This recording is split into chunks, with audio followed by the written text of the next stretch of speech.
Hello guys, magandang hapon po. Ngayon po tayo ay magbasa ng Book of Jonah, Propeta Jonas, chapter 1, verse 1.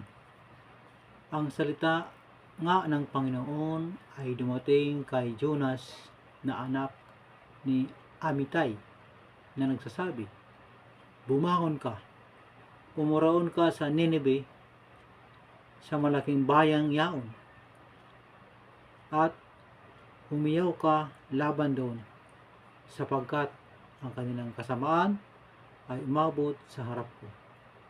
Ngunit si Jonas ay bumangon upang tumakas na patungo sa Tarsis mula sa harapan ng Panginoon.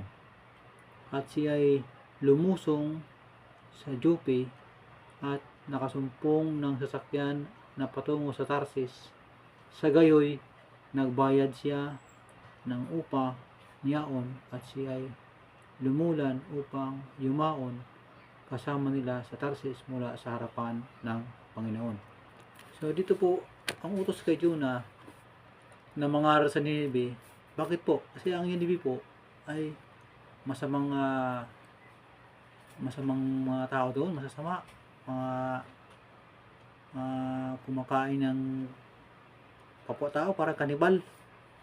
Pag pumatay ay brutal. So nabalitaan Jonah na mga tao doon ay matatapang, hindi siya nakinig sa Panginoon.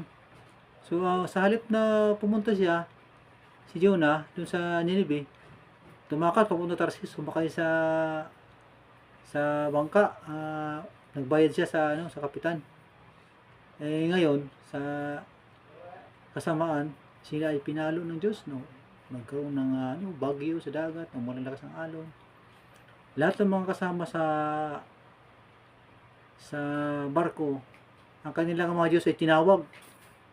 Ito pa nasumpungan si Jonas na sa ilalim ng tulugan, nilapitan ng pinuno ng barko. O ikaw, tawagin mo na ang Diyos mo. Hindi mo ba alam na binabagyo na tayo? Mahimbing natutulog, hindi alam na bumabagyo na. So, in short, ay tinapon siya sa dagat, tapos kinain siya ng malaking isda. Sa loob ng 3 araw siya doon sa tiyan ng isda, tapos isinuka siya doon sa bahay ng Nineveh.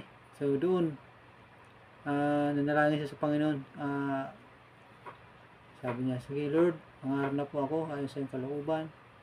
So in short, madaling salita, nangaral siya. Sa chapter 2, nangaral na siya sa buong bahay ng Nineveh. Isa lang ang sinasabi niya, within 40 days, ang bahay nito ay tutupukin at masusunog. Lahat ng mga tao doon ay nagumbal, yung mga totoo siya sabi, kasi propeta si Jonah. Madaling tayong salita, nanalangin sila, mag-ayuno sila para mawala ng yung punishment ng bayan ng Nineveh, pati mga hari, pati pinuno, mga nakayuno sila, nanalangin. Madaling salita, nasib sila lahat. Hindi tinuloy ang ng Panginoon sa gunawin na kagaya ng Sodoma at Gomora ang bayan ng Nineveh. So doon po yung nagtatapos ang history ni Jonah, prophecy Jonah. Maraming salamat po sa inyo guys, and God bless.